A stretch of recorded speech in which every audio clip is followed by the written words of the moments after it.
Ladies and gentlemen, the President of the United States.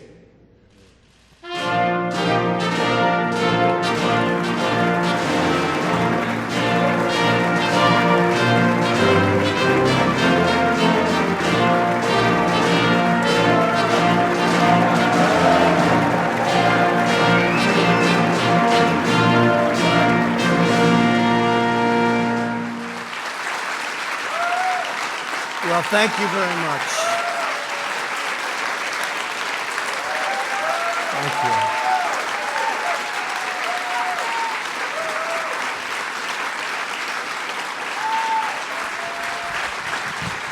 Thank you.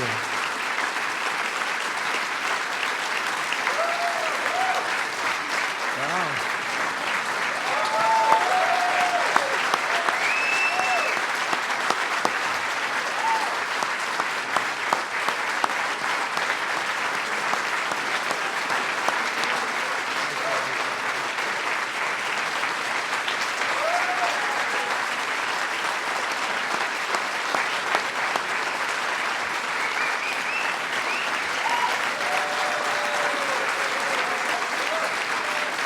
Well, thank you very much, everybody. Wow. We've all been through a lot together, and we probably deserve that hand for all of us because it's been a very unfair situation. I invited some of our very good friends, and we have limited room, but everybody wanted to come. We kept it down to a minimum, and believe it or not, this is a minimum. But a tremendous thing was done over the last number of months, but really, if you go back to it over the last number of years, we had the witch hunt. It started from the day we came down the elevator, myself and our future First Lady, who's with us right now. Thank you, Melania.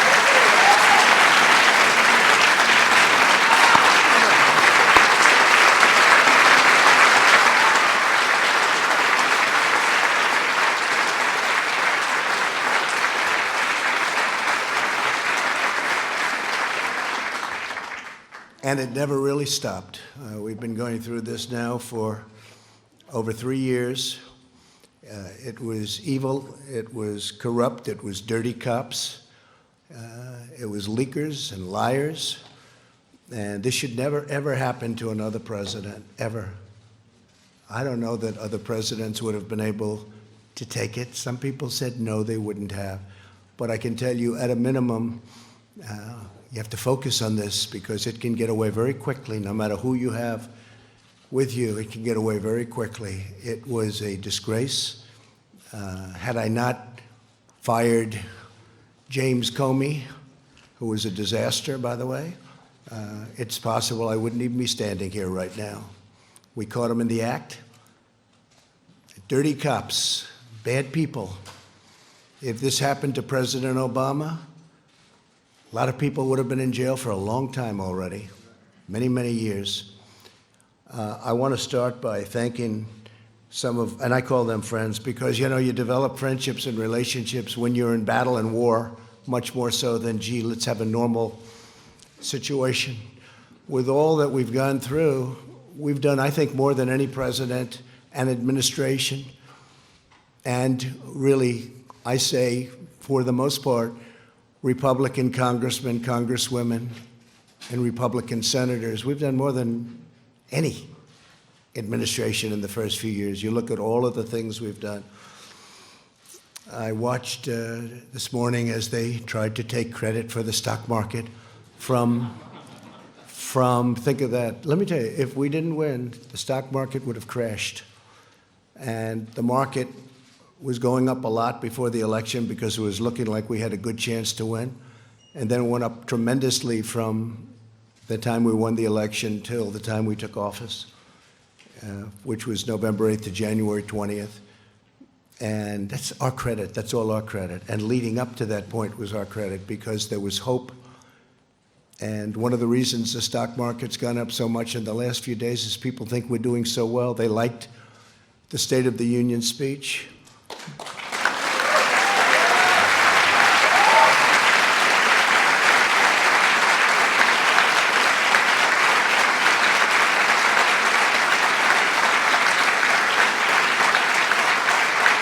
It really is. It's a true honor to give it. Making the State of the Union speech, I was with some people that have been around. They've been all over the world. And one of them said, highly sophisticated person, said, you know, no matter where you go in the world, it doesn't make any difference. There is nothing like what I witnessed tonight. The beauty, the majesty of the chamber, the power of the United States, the power of the people in this room. Really an amazing evening. I don't think there is anything like that anywhere in the world. You can go to any other country, you can go to any other location, any other place. It's the beauty of everything. It's what it represents and how it represents our country. I want to start by introducing some of the people that are here. I know some are going to be left out, but they work so hard. And this is really not a news conference. It's not a speech. It's not anything. It's just we're sort of, it's a celebration because we have something that just worked out. I mean, it worked out. We went through hell unfairly, did nothing wrong, did nothing wrong. I've done things wrong in my life, I will admit. Not purposely, but I've done things wrong. But this is what the end result is.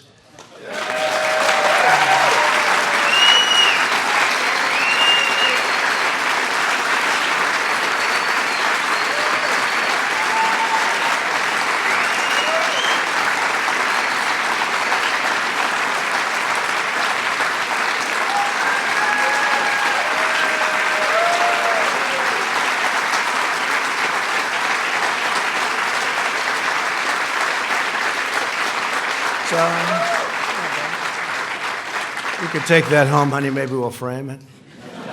It's the only good headline I've ever had in the Washington Post. I tell you. But every paper is the same. Does anybody have those papers? Does anybody have them? Because they're really like that, so I appreciate that. But some of the people here have been incredible warriors. They're warriors. And there's nothing from a legal standpoint. This is a political thing. And every time I'd say, this is unfair, let's go to court, they say, sir, you can't go to court. This is politics. And we were treated unbelievably unfairly. And you have to understand, we first went through Russia, Russia, Russia. It was all bullshit. We then went through the Mueller report. And they should have come back one day later. They didn't. They came back 2 years later, after lives were ruined, after people went bankrupt, after people lost all their money. People came to Washington to help other people. Bright-eyed and bushy-tailed, I say. They came, one or two or three people in particular, but many people. We had a rough campaign. It was nasty. It was one of the nastiest, they say. They say Andrew Jackson was always the nastiest campaign. They actually said we topped it. It was a nasty both in the primaries and in the election. But you see, we thought after the election it would stop, but it didn't stop. It just started. And tremendous corruption. Tremendous corruption. So we had a campaign. Little did we know we were running against some very, very bad and evil people with fake dossiers, with all of these horrible, dirty cops that took these dossiers and did bad things. They knew all about it. The FISA courts should be ashamed of themselves. It's a very tough thing. And then we ended up winning on Russia, Russia, Russia. It should have taken the one day, as I said, and it took years. Then Bob Mueller testified. That didn't work out so well for the other side. But they should have said that first week, because it came out. Is that right, Jim Jordan? They knew in the first 2 days, actually. Devin, is that right? 2 days, they knew that we were totally innocent. But they kept it going, Mark. They kept it going forever. Because they wanted to inflict political pain on somebody that had just won an election that to a lot of people was surprised. I mean, we had polls that said we were going to win. We had Los Angeles Times and a few papers actually said we were going to win, but it was going to be close. And we did win. It was one of the greatest wins of all time. And they said, okay, he won. And you know, I wrote this down because that was where a thing called the insurance policy, to me, when I saw the insurance policy, and that was done long before the election, that was done when they thought that Hillary Clinton was going to win. And by the way, Hillary Clinton and the DNC paid for millions of dollars, the fake dossier. And now Christopher Steele admits that it's a fake because he got sued by rich people. I should have sued him too, but when you're president, people don't like suing. I want to thank my legal team, by the way, not for that advice, but for other advice. Pat, Jay, Pat, you guys stand up, please. Great job.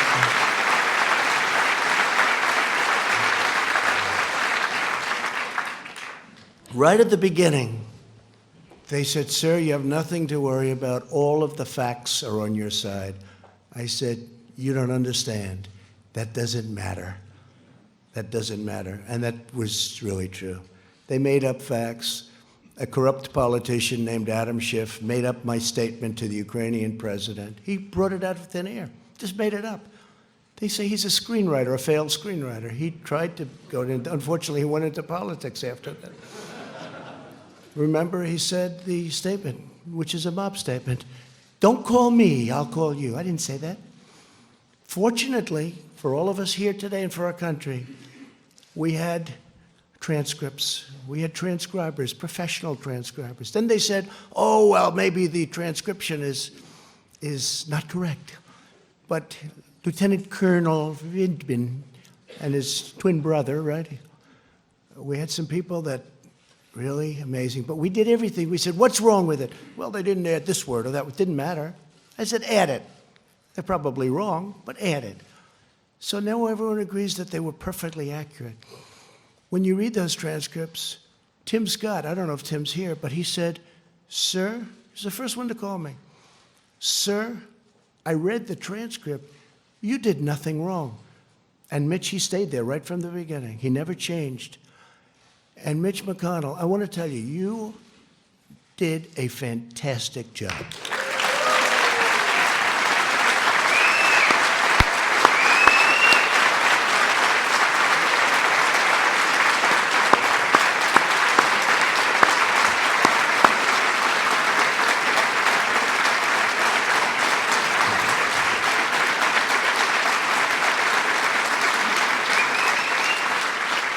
Somebody said, you know, Mitch is quiet. And I said, he's not quiet. He's not quiet. He doesn't want people to know him. And they said, is Mitch smart? I said, well, let's put it this way. For many, many years, a lot of very smart, bad in many cases, sometimes good, but people have been trying to take his place. And to the best of my knowledge, I've never even heard the subject come up because they've been wiped out so fast. This guy is great, and I appreciate it, Mitch. And he's also given us 191 now. 191 federal judges, 2 Supreme Court judges, right? We're up to 191. Yeah. Great guy. Great guy. He's a tough guy to read. I'm good at reading people. Tough guy to read, I'd call him. My wife would say, how'd you do with Mitch? I don't know. That's what makes him good, when you can read somebody. Fantastic job. And he understood right from this was crooked politics. This was crooked politics. How about all these people? They're running for office. They're saying the worst things about me, like 8 senators on the Democrat side. Most of them got wiped out. You know, they got their 1% or less. Most of them got less. They decided to go home. Let's go back to California. Let's go back to wherever they came from. Let's go back to New York. How about that one? Our New York Senator, Gillibrand. Let's go back to New York. After they get nothing, and then they take an oath that they will be fair, that they will be reasonable, all of the different things, and they had to sign. They're not fair, but here's the beauty. So we have 4 left. They're saying the most horrendous things about me. It's okay, it's politics. And then they're supposed to vote on me. They're trying to replace me, and then they're supposed to be voting. So I think it's incredible. But so Mitch, I want to thank you very much, incredible. And you have some of your folks here, and they're incredible people, and they've been right from the beginning. And again, you're out of session. Unfortunately, I only told these folks, let's do this today. We did a prayer breakfast this morning, and I thought that was really good. In fact, that was so good it might wipe this out. But by the time we finish, this will wipe that one out, those statements. I had Nancy Pelosi sitting 4 seats away, and I'm saying things that a lot of people wouldn't have said, but I meant every word of it. But we have some of the folks that are going to be leaving right after this, and they work hard, and they did work hard. Bill Cassidy, Senator. Stand up, Bill. What a guy.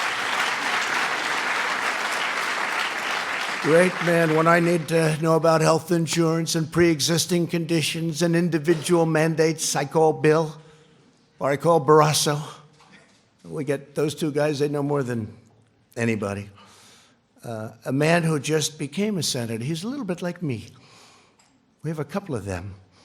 Very successful guy in business, and he said, what the hell? I'll run for the Senate from Indiana. And he ran, and I saw him on television destroying his opponent in a debate. I said, this guy could win, and I got behind him. And Mike Braun, you have done some great job. Thank you very much. Tough. Thank you. A man who got James Comey to choke, and he was just talking in his regular voice.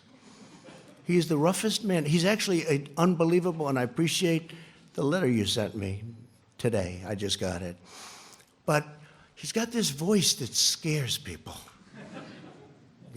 People from Iowa can be very tough.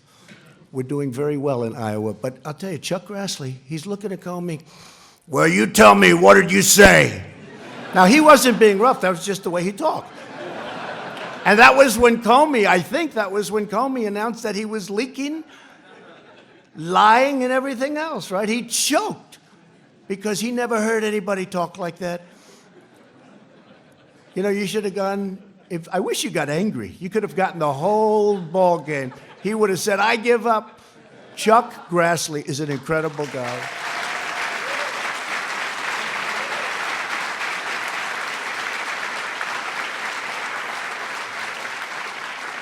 And a man who, he was running against a tough, smart campaigner. We learned out how good she was, right? She was a great campaigner. In fact, by the end of the campaign, I thought she was more for me than you were, Josh. I was worried. I saw her ads. She was saying the greatest things about me. And you know who I'm talking about? And I went to a great place, Missouri, and I said, who do you have to beat her? And they said, well, we have 4 people. I said, let me see them. I got to interview people. Can you imagine? I'm interviewing people for the United States Senate. This is what I do. Where have I gone? But I love it. I love it because we're getting great people. The first one I met was Josh Hawley. After about 10 minutes, I said to the people, don't show me anybody else. This is the guy. He was the Attorney General, did a phenomenal job in the state, highly respected, and Claire McCaskill. So the theory was you couldn't beat her. Great campaigner. Remember the last campaign? She was going to be taken out. She was always going to be taken out, and she wins, and people say, how did that happen? Didn't happen with him. But she got so friendly toward me. In fact, one of the ads I still have, I'm putting it in the archives as one of the best ads I've ever made. And she tried to convince people that we were best friends. But Josh ended up winning by 5 or 6 points. You were unbelievable. You were tough. And you are something. And one of the greatest supporters on the impeachment hoax was Josh Hawley. He was incensed, actually. I watched him. He was incensed at what they were doing and what they were saying. And those were the ones. You know, I had some that said, oh, I wish he didn't make the call. And that's okay. If they need that, it's incorrect. It's totally incorrect. And then you have some that used religion as a crutch. They never used it before. An article written today, never heard him use it before. But today, you know, it's one of those things. But, you know, it's a failed presidential candidate, so things can happen when you fail so badly running for president. But Josh Hawley, I want to thank you. You were right from the beginning. Man, did I make a good choice. Thank you, Jeff. Tremendous future. A man who is brilliant and who actually was deceived to an extent, comes from a great state, Utah, where my poll numbers have gone through the roof, and one of the senators' poll numbers, and not this one, went down big. You saw that?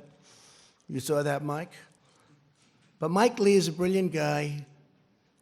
He's difficult. Whenever I sign bills, you know, we do sign a lot of legislation it's big and it's powerful, but it's sort of everybody has to approve it. And I see 99 to 1. 99 to 1. I say, don't tell me who's the one. Is it Mike? Yes. And he always has a good reason for it, too, by the way. But he's incredible. And right at the beginning, he knew we were right, Mike. And I appreciate it very much. You're just fantastic. And say hello to the people of Utah and tell them, I'm sorry about Mitt Romney. I'm sorry. Okay? We can say that Mike Lee is by far the most popular senator from the state. But you've done a fantastic job, Mike, in many ways. In many ways. A young woman who I didn't know at all, but she's been so supportive, and I've had great support from other people in that state, and she's been so supportive, and she's been downright nasty and mean about the unfairness to the president. And Kelly Loeffler, I appreciate very much. Thank you. Great. She saw it very early on. And we have, I don't know if we have other senators here, but we got a hell of a lot of congressmen. I'll go over them quickly, but they have also been, you know, it helped when we won 197 to nothing. That's got to be a first, Kevin, right? Is that like a first? The Republicans have this image. See, I say Democrats are lousy politicians because they have lousy policy. Open borders, sanctuary cities, they have horrible policy. Who the hell can win? Oh, their new policy is raise taxes. They want to raise taxes. You know, all my life, I wasn't in politics, but I'd say, if you're a politician, you want to say, we're going to lower taxes. They want to raise taxes. So they have open borders, sanctuary cities, raise everybody's taxes, get rid of everybody's health care, 180 million people in the United States, and they're really happy. And we're going to give you a health care that's going to cost more money than the country could make in 30 years if it really does well. That's 1 year. So I've always said they're lousy politicians, but they do two things. They're vicious and mean, vicious. These people are vicious. Adam Schiff is a vicious, horrible person. Nancy Pelosi is a horrible person. And she wanted to impeach a long time ago when she said, I pray for the president. I pray for the president. She doesn't pray. She may pray, but she prays for the opposite. But I doubt she prays at all. And these are vicious people. But they do two things. They stick together. Historically, I'm not talking now. They stick together like glue. That's how they impeached, because they had whatever the number is, 220 people. So if they don't lose anybody, they'll be able to impeach anybody. You could be George Washington. You could have just won the war, and they say, let's get him out of office. And they stuck together, and they're vicious as hell. And they'll probably come back for more, but maybe not, because the Republican Party's poll numbers, Mitch, have now gone up more than any time, I think, since 2004, 2005, and you know what happened then? But in normal times, decades, you would call it. That was a little unusual time. It was for a very short period. The Republicans party's poll numbers and Donald Trump's poll numbers are the highest I've ever had them. So maybe they won't. It's no way to get your poll numbers up. It's not worth it. Because from my family standpoint, it's been very unfair for my family. It's been very unfair to the country. Think of it, a phone call, a very good phone call. I know bad phone calls. This is a phone call where many people, I think Mike Pompeo was probably on the call. Where's Mike? Mike Pompeo was on the call. Many people were on the call. I know that many people. They even have apprenti, bringing up an old favorite word of mine, the apprentice. They have apprenti. They have people on these calls. And I know there are many, when I speak to the head of a nation, and they have many people on. I mean, also, do you think they're just, in the case of Ukraine, he's a new president. He seems like a very nice person, by the way. His whole thing was corruption. He's going to stop corruption. We even have a treaty, 2001, 1999. It's a treaty, signed treaty, that we will work together to root out corruption in Ukraine. I probably have a legal obligation, Mr. Attorney, to report corruption. But they don't think it's corrupt when a son that made no money, that got thrown out of the military, that had no money at all, is working for $3 million up front, $83,000 a month, and that's only Ukraine. Then goes to China, picks up $1.5 billion. Then goes to Romania, I hear, and many other countries. They think that's okay. Because if it is Ivanka in the audience? Is Ivanka here? Boy, my kids could make a fortune. They could make a fortune. It's corrupt. But it's not even that. It's just general corruption. And the other thing is mentioned in the call, and something that I've told Mike Pence, our great vice president, I would tell him all the time. And I told him when he went on the trip, because he was over there. He never mentioned anything about this when you had your meeting. It's a terrible thing. But I told Mike, I said, Mike, we're giving them money, and, you know, you're always torn about that, because we have our country to build, we have our cities to build, and our roads to fix. But we're giving them money. Tell me, why isn't Germany paying money? Why isn't France? Why isn't United Kingdom paying money? Why aren't they paying money? Why are we paying the money? Is that a correct statement, Mike? I say, find out what the hell's going on. And I told that to all of my people, OMB. I said, I asked that question. How much is Germany paying? Why isn't Germany paying? Why is the United States always the sucker? Because we're a bunch of suckers. But that's turning around fast. But it makes it harder when stuff like this happens, because you want to focus, and you want to focus perfectly. Think what we could have done if the same energy was put into infrastructure, prescription drug prices. Think of what we could have done. And I'm now talking both sides. Think of what we could have done if we had the same genius, because it's genius. I will say, it's genius on the other side. Maybe even more so, because they took nothing and brought me to a final vote of impeachment. That's a very ugly word to me. It's a very dark word, very ugly. They took nothing. They took a phone call that was a totally appropriate call. I call it a perfect call, because it was. And they brought me to the final stages of impeachment. But now we have that gorgeous word. I never thought a word would sound so good. It's called total acquittal. Total acquittal.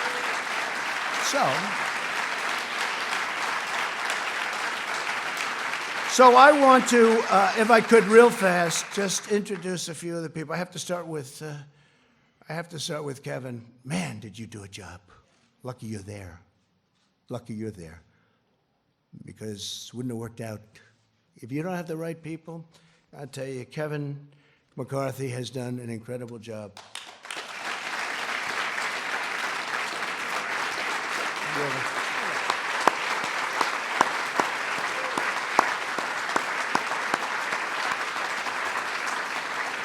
And he loves his job, and he loves his country. Tell you what, Mitch and Kevin, they love what they do. Now, Mitch wouldn't even tell you he liked it. Say, Mitch, do you like it? I don't know. He's the greatest poker player, right? Kevin will say, I love it, right? And I will say that you're going to be Speaker of the House because of this impeachment hoax. I really believe it. I really believe it. And I'm going to work hard on it. I'm going to try and get out to those Trump areas that we won by a lot. And you know, in 18, we didn't win. We just won 2 seats in North Carolina. 2 wonderful seats in North Carolina that were not supposed to be won. But I went and I made speeches and we had rallies and we did a great job and we won. We took 2 seats. Nobody writes about that. If we lost them, it would have been the biggest story of the year. But we're going to go. We're going to do a job and we're going to win a lot of seats. We're going to win a lot of seats. People are very angry that Nancy Pelosi and all of these guys, I mean, Nadler, I know him much of my life. He's fought me in New York for 25 years. I always beat him. And I had to beat him another time. And I'll probably have to beat him again. Because if they find that I happen to walk across the street and maybe go against the light or something, let's impeach him. So I'll probably have to do it again because these people have gone stone cold crazy. But I've beaten them all my life. And I'll beat them again if I have to. But what they're doing is very unfair. Very unfair. So Kevin McCarthy has been great. So a few names, right? And there'll be a few you forget. If you want, you can raise, and I'll say, great, love to have you, wonderful. But we're going to do the best we can. And I have my cabinet, but my cabinet's different. I appoint them, okay? I didn't see all of them helping so much. You know, they were running their various bureaucracies, right? Now, my cabinet's great, and they're all here. But today is the day to celebrate these great warriors, right? These are great warriors. They really fought hard for us. And so I'll start. Kelly Armstrong, North Dakota. Kelly, thank you. Great job.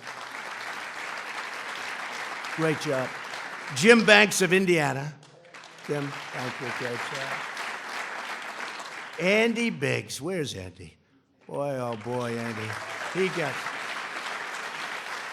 There's a guy. He's tough. I hear we're doing well in Arizona, huh? It's going good, yeah? I think so. I think I saw a poll that was very good. For me, I think we have to make sure Martha's going to do, I think Martha's going to do good. But we have some states that are going to be not easy. But Arizona's been great. And we're stopping illegal aliens from coming in. We're putting up walls. New Mexico, too, a state that's never been in play for Republicans, is totally in play, right? Nevada's really looking good. We're doing well. We're doing well. We're going to have a great, there's more spirit, I will say this. There's more spirit now for the Republican Party by far than the Democrats. You know, Mike Pence just got back from a beautiful place that Chuck Grassley knows well, Iowa. And he was talking about this fiasco, the Democrats. They can't count some simple votes, and yet they want to take over your healthcare system. Think of that. No, think of that. But we also had an election out there, and we got 98% of the vote. We have 2 people running, you know, and I guess they consider them non-people, but they are running. I mean, one was a governor, one was a congressman. They're running. We've got 98% of the vote, and everybody from the media was saying, who are those crowds over there? You know, they expect it to be one of these competitive where everybody's running because they want to win, they want to win. And it was Trump, right, Mark Meadows? It was Trump. This was a Trump crowd. And a lot of my guys went there. They went to Iowa, and a lot of friends went there, and we had tremendous, they say the spirit for the Republican Party right now is stronger, I think, than it's ever been in the history of our country. I think it's stronger than it's ever been. And that includes honest Abe Lincoln. You know, a lot of people forget Abe Lincoln. I wish he were here. I'd give him one hell of an introduction. But he was a Republican. Abe Lincoln, honest Abe. Bradley Byrne, Alabama. What a great place. Thank you, Bradley. A man who has been an unbelievable friend of mine and spokesman, and somebody that I really like. And I know, Kelly, you're going to end up liking him a lot.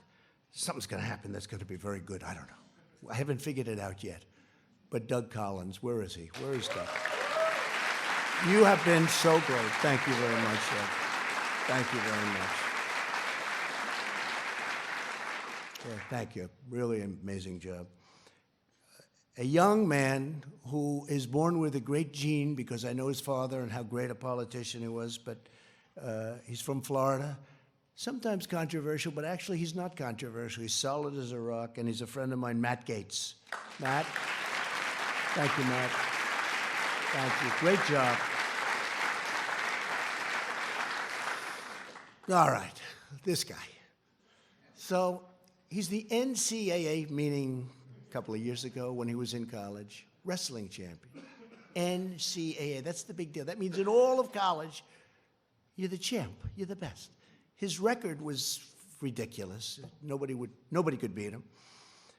And I see it, every time I see it. When I first got to know him, Jim Jordan, when I first got to know Jim, I said, he never wears a jacket. What the hell's going on? He's obviously very proud of his body.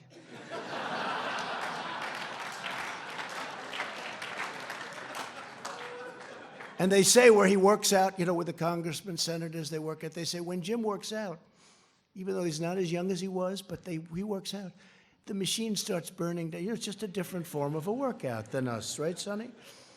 And there he is. Look at that guy. But one day I'm looking, and he looks tough, and I'm looking at those ears. And I say, those ears have something going on there. I said, did you ever wrestle? Yeah, I did. But he doesn't talk.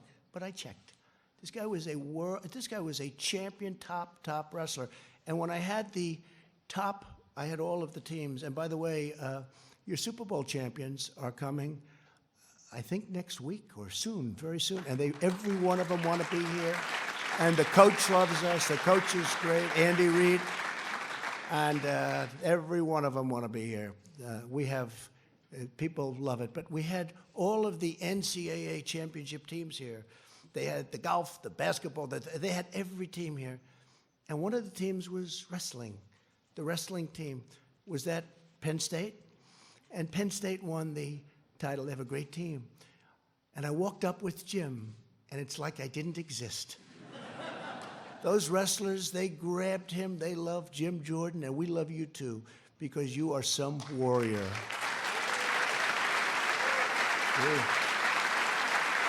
You.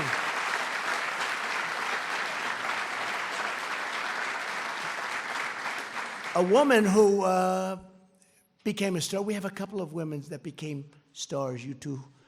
And I always liked the name of her, I liked the name, Lesko. I liked it. That's how I picked it. I liked the name. I saw that face. I saw that everything. They gave me cards. She had like 7 opponents, right? And you have no idea how much the public appreciates how smart, how sharp you are. This I can't tell. I can't tell. They just said, she's really good. She's really talented. I said, let's go. We worked with her. She won her race. Tough race. It's no longer tough because what she does out there is incredible. Arizona loves her. But you were so incredible representing, I don't say me, representing our country and getting it out of this impeachment hoax. What you did was incredible. So Debbie, please stand up. Debbie Lesko.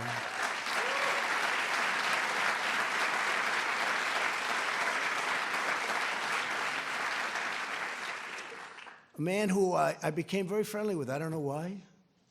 You ever have where, I'll ask the media, certain people call, you take their calls.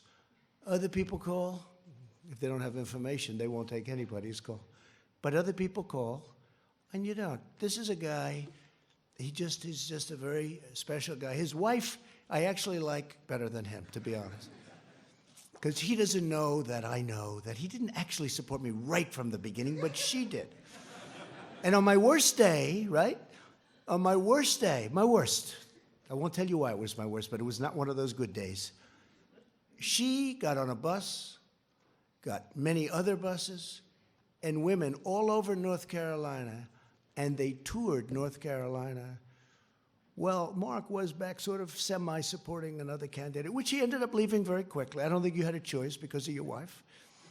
But thank her. And Mark Meadows, he's an extraordinary guy. I mean, the only problem is, I guess he's announcing, he'd only win by 40 points, but he's announcing that he'll be not running this time. You have somebody good to run? Somebody going to win your district by at least 20 points, please? Okay? But he's a tremendously talented man, not just as a politician. As a human being, he's incredible. And during these horrible times, I mean, the way he worked, and Jim and all of you guys, the way they worked was so, it was like their life was at stake. So many. Ron DeSantis is another one. He worked so hard. Then he called me, he said, "Sir, I'd like to run for governor."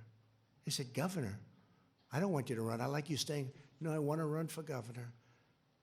And I said, "Well, if you have to, I'd like your support."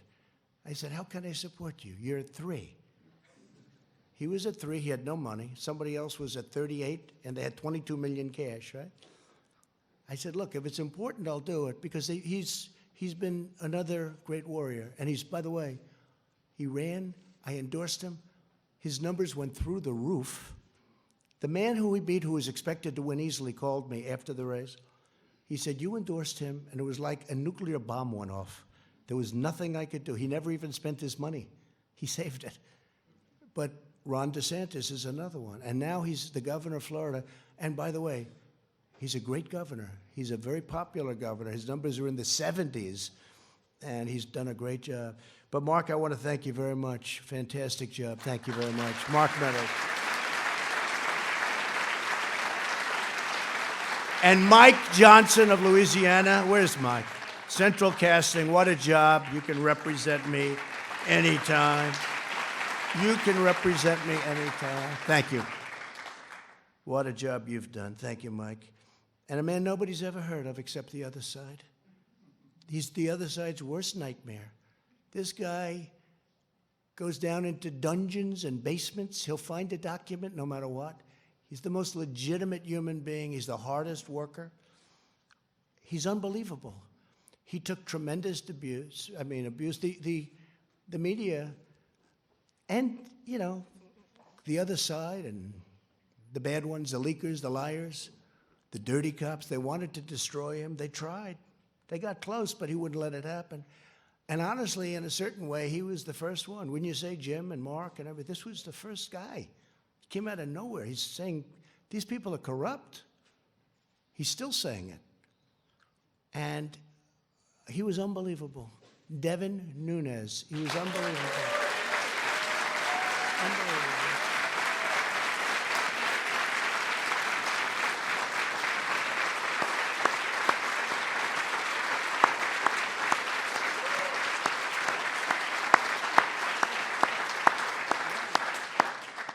That's so true, Devin. He'd come in and say, I didn't even know him.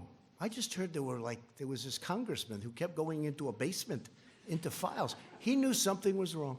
You felt it, right? And now we know a lot more than we knew then, right? You never thought it was as bad as it is. And hopefully we're going to take care of things, because we can never, ever allow this to happen again.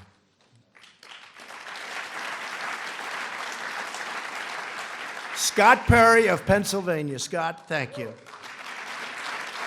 Thank you, Scott. Really great. And you're doing very well over there, by the way. Just so your numbers. A man who is Central Casting. If I'm going to pick Perry Mason, I'm going to do a remake of Perry Mason. Other than Bill Barr, I picked this guy, but I have to say I picked Barr. I picked Barr first, right? John Ratliff, right? But I have to tell you, if we're doing a remake of Perry Mason, the man I get, there's nobody in Hollywood like this, John Ratliff, right? Stand up, John. Such a great lawyer. Incredible guy, incredible talent, but just a great lawyer, and we appreciate it. He gets on that screen, and everyone says, I agree. The other side folds up so fast. We'll probably be using a lot of you in the next year. But you have been fantastic, John. We appreciate it. Thank you very much. A man who's braver than me and braver than all of us in this room. He got whacked. He got whacked. My Steve, right? I went to the hospital with our great First Lady that night, right, honey? And we saw a man that was not going to make it. He was not going to make it. He was the doctor. And I told him, his wife, I said, she loves you. Why do you say that? Because she was devastated. A lot of wives wouldn't give a damn. A lot of wives would have said, hey, yeah. I said, how's he doing? Oh, she couldn't even talk. She was inconsolable. Most wives would say, not good. Listen, I'm going home now. But the doctor came in. The wife is like, she was a total mess. She was really devastated. And it really looked like he had a 25% chance. I think you set a record for blood loss. And Steve Scalise, honestly, I think you're better looking now. You're more handsome now. You weren't that good looking. You look good now. He looks better now. Can you believe it? I don't know what the hell that is. It's true. Better now.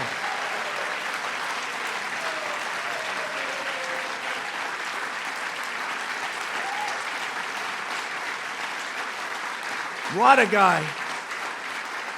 And he was practicing. He was practicing for the baseball game against, I guess, the Democrats, right? And this whack job started shooting, hurt Rogers. I don't know if Rogers is here, but hurt a number of people, hit him, but really hit Steve. Steve was at second base. He was the second baseman. And he went down, and it was terrible. I mean, I saw the whole thing, and it was terrible. Unfortunately, you had two brave policemen with you because of your high position in Congress. You had two policemen, and they were amazing. The man and the woman. And they came, and they didn't have rifles. They were against supposedly a pretty good sharpshooter with rifles, good equipment, and all they had was a gun. And they started coming in from the outfield shooting. And they're so far away that a handgun is not preferred. And this guy has the rifle, and he's hitting people, and he was going to move up, and there was no out. I mean, if he would have been able to move up, there was no way to get out. The entrance was a single entrance way on the other side where he was. So everyone went into the dugout, ran into the dugout. But Steve was really hit badly in the stomach, and with a bullet that rips you apart. It was supposed to do that. It rips you apart. And these two people came charging forward, boom, boom, boom. And one of them, you know who? One of them, him, got the shooter, hit him, and then got him, killed him from long distance. It was amazing. If you didn't have those two people, you can imagine, right? You could imagine what would happen. So Melania and I went to the hospital that night, and he was in such bad shape, and he's been working ever since so hard. But 6 months ago, they had a baseball game at the Nationals Park, and I'm watching. And it's on television. And it's just, game, people, you want to win it, right? And Steve's at second base. The poor guy can't even walk. Do you remember Bobby Richardson for the New York Yankees? He was known for range, Louis. Range. He had the greatest range. If a ball's hit the shortstop, Bobby Richardson's the second baseman. Bobby Richardson would field the ball. If it's hit the first base, he'll throw it to the first baseman. He had unbelievable range. This was not Steve Scalise. Steve had no range. 1 foot, and he has to fall down, right? Because, he was trying to get better. I don't know who the hell put you on the field. And this is a true story. So the game starts, and the first pitch, Steve's standing at second base, and the guy is really in bad shape. And I said, this is terrible. A shot, ground ball shot, is hit to second. And Steve, I say, I didn't have time to think too much, but I said, this is not good. That ball is going toward him. And this guy stopped that ball, caught the ball. He's now laying down. He throws the ball to first base. He gets him out. I said, it's the most incredible thing. I've never seen athletic. I've never seen anything like it. Right? And he gets him out, and they then took him out of the game, which was a very wise thing, because you could never do that again in a million years. But you weren't going to let that ball go through. I don't care if it was hit by The greatest of all time, right? That ball was not going through you because you are a warrior. Steve, he is fantastic. You are fantastic. You and Liz and Kevin, what a group. I mean, what a group. I got lucky because you need the right people. If I had the wrong people there, be maybe a different story. Maybe we'd be celebrating something else. But I really want to thank you, Steve Scalise. And Elise, you. I just read the story. It's the most incredible what's going on with you, Elise.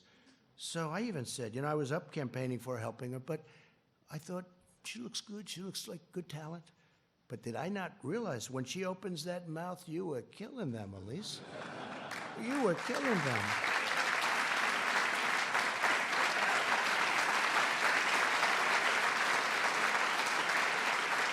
Elise, and there's a big story in the New York Post. I love the New York Post because they treat me well. There aren't too many of you that do, but today you're treating me well. I even had a great headline. New York Times, Washington Post. I had all these great headlines. Maybe we should just end it right there. But you had the greatest story yesterday in the Post. The people from all over the country are contributing to her campaign. They were so enthralled with the way you handled yourself, what you said, the way you said it. And I'll always be your friend. I think it's really an amazing story. What a great future you have. What a great future. Thank you. First Lady agrees, by the way. First Lady agrees. And Michael Turner, you can represent me anytime. Where's Michael? Where is he? Well, you can represent me. How good were you? There's another Perry Mason type, I think, right? What do you think, John? But Michael, you were fantastic, and we appreciate it. Brad Wenstrup. Where's Brad? Brad. Great. It's a big day for lawyers. Only the lawyers stayed. All the lawyers stayed behind. Lee Zeldin, how good are you? How good are you? Man.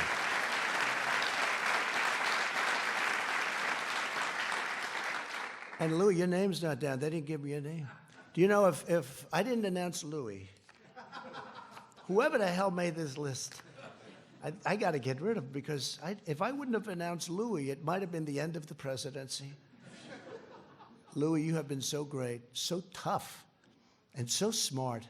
I got it. But Louis has been amazing. He's a tough guy. He's a smart guy. He's streetwise like crazy. We love Texas. And we're with you all the way, Louis. We're with you all the way. Thank you very much.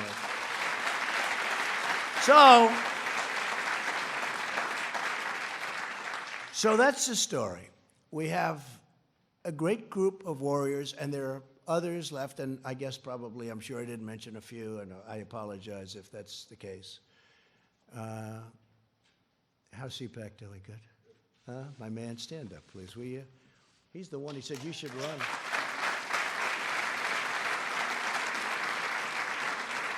Right?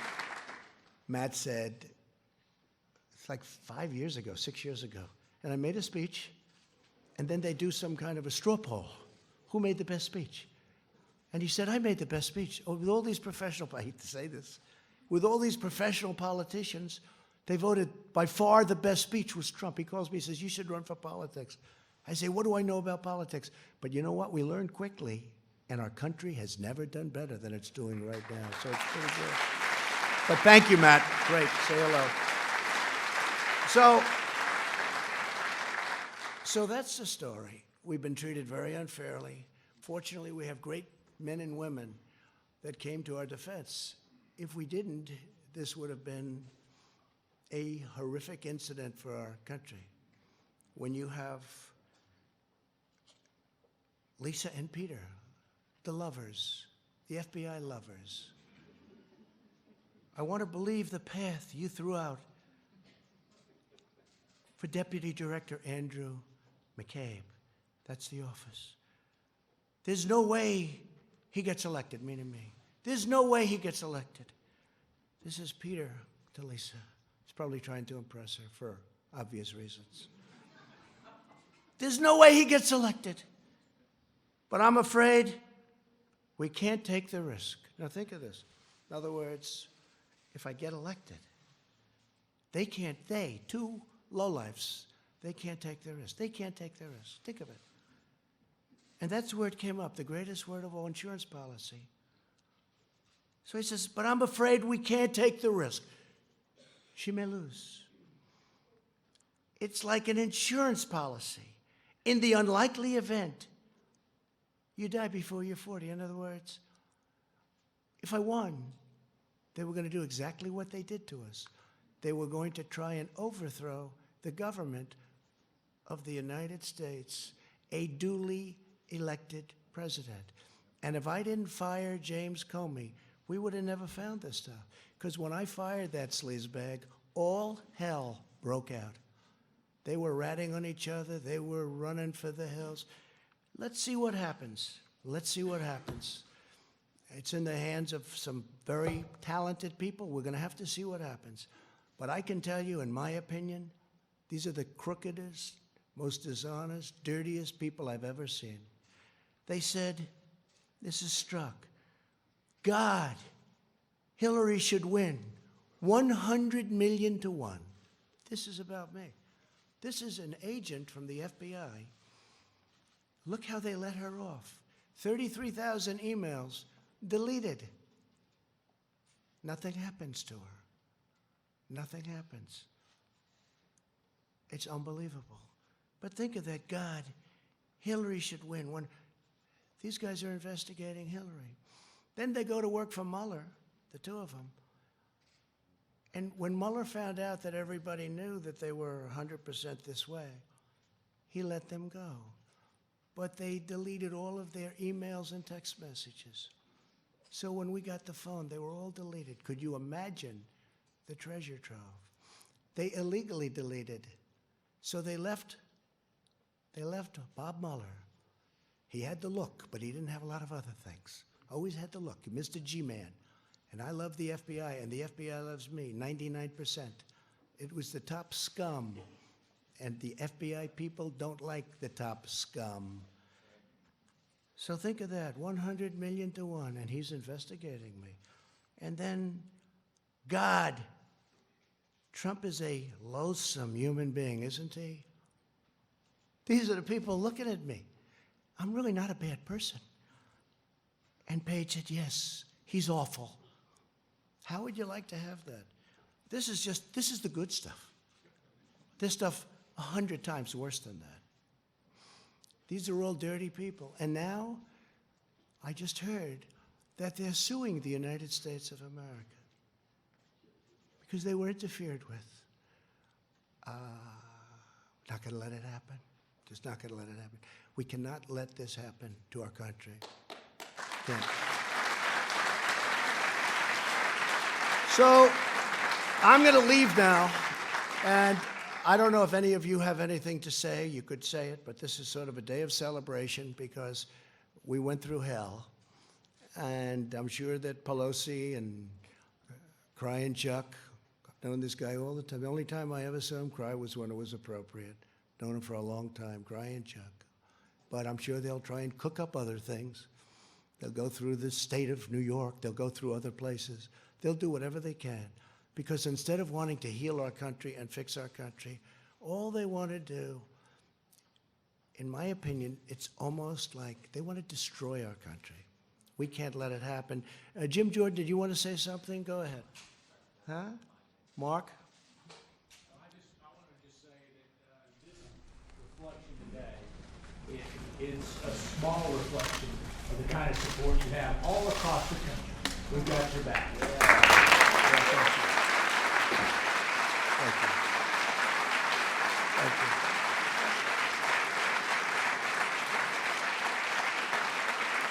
you. This was a highly partisan situation. Pelosi said, I copied it down exactly. Before the impeachment, she wanted to impeach from day one, by the way. Don't let it fool you. You know, she said, no, the impeachment is a very serious thing. I said, she wants to impeach. Watch.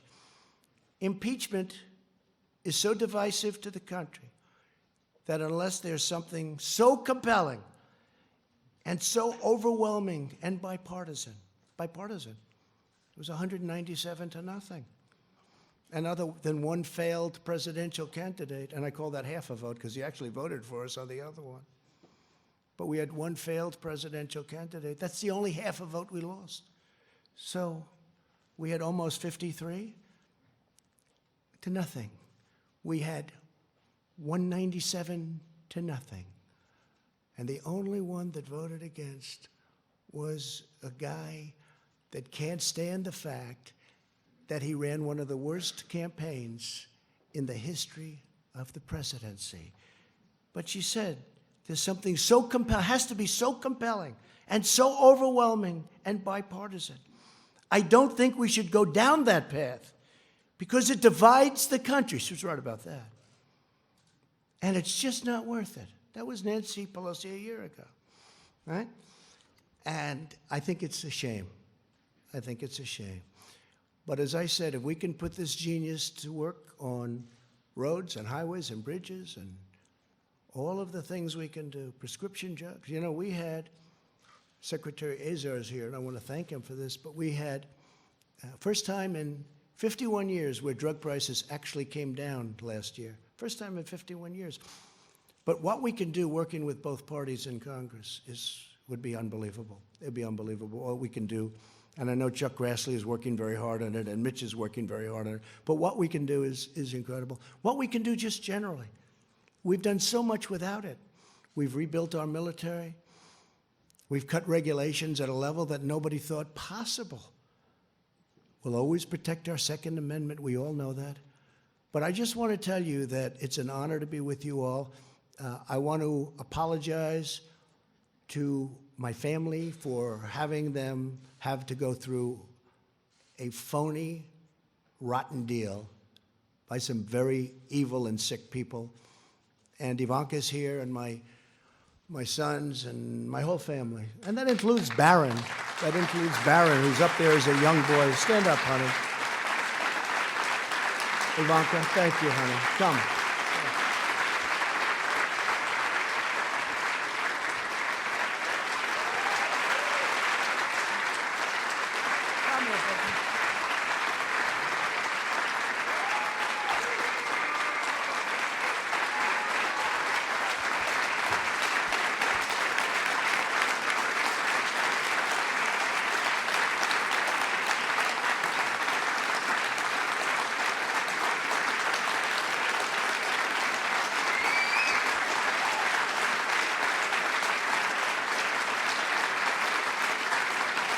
So I just want to thank my family for sticking through it. This was not part of the deal. I was going to run for president, and if I won, I was going to do a great job. I didn't know that I was going to run, and then when I got in, I was going to have to run again and again and again. Every week I had to run again. That wasn't the deal, but they stuck with me. And I'm so glad I did it because we are making progress and doing things for our great people that everybody said couldn't be done. Our country is thriving. Our country is just respected again. And it's an honor to be with the people in this room. Thank you very much, everybody. Thank you. Thank you very much. Thank you.